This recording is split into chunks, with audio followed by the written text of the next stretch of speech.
Introductory note. In these learning situations, art becomes a place for philosophers and for such philosophers who not only wish to explain the world, but wish to change it. For art remains art even while it is didactic, and as long as it is good art, it is also entertaining. All over the world, thinkers discussed these learning situations, and many people took part in them and enjoyed them and also discussed them. For some years, in carrying out our experiments, we tried with a small group of collaborators to work outside the conventional art circuits, which had retreated into two inflexible limits for such experiments. We tried to organize a type of situation that could influence the thinking of all the people engaged in it. We worked with different means and in different contexts, places. These experiments were meant not so much for the spectator. It was, so to speak, art for the producer, not art for the consumer.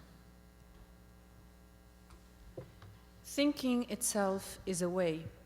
We respond to the way only by remaining underway. To be underway on the way in order to clear the way, that is one thing.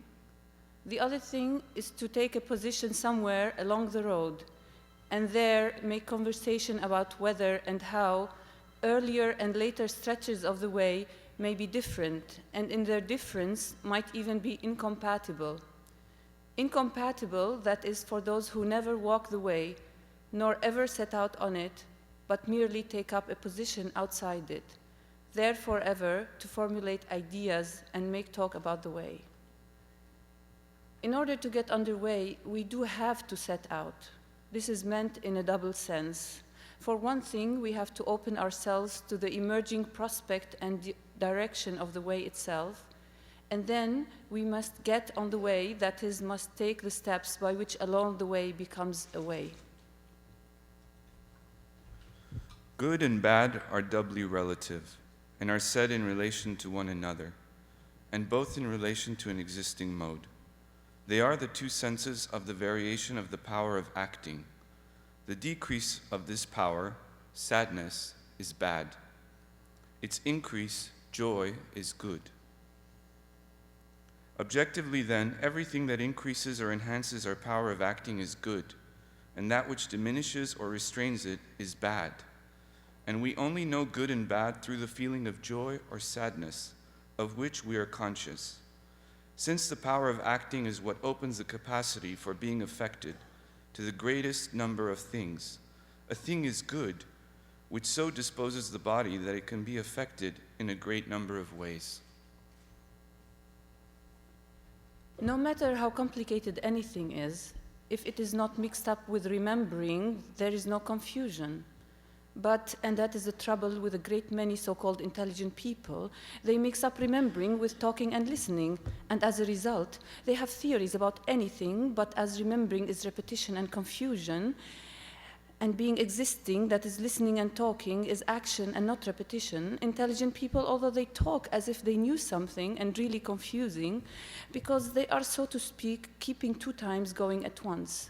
The repetition time of remembering and the actual time of talking. But, and as they are rarely talking and listening, that is the talking being listening and the listening being talking, although they are clearly saying something, they are not clearly creating something. Because they always are remembering, they are not at the same time talking and listening. Do you understand? Do you any, or all of you understand, anyway? That is the way it is. And you hear it even if you do not say it in the way I say it, as I hear it and say it.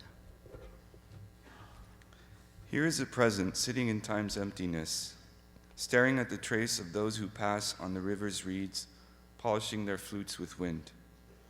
Perhaps speech will become transparent, so we'll see windows in it, open. Perhaps time will hurry with us, carrying our tomorrow in its luggage. Here is a present without time. No one here found anyone who remembered how we left the door, a gust of wind, or anyone who remembered when we fell off yesterday.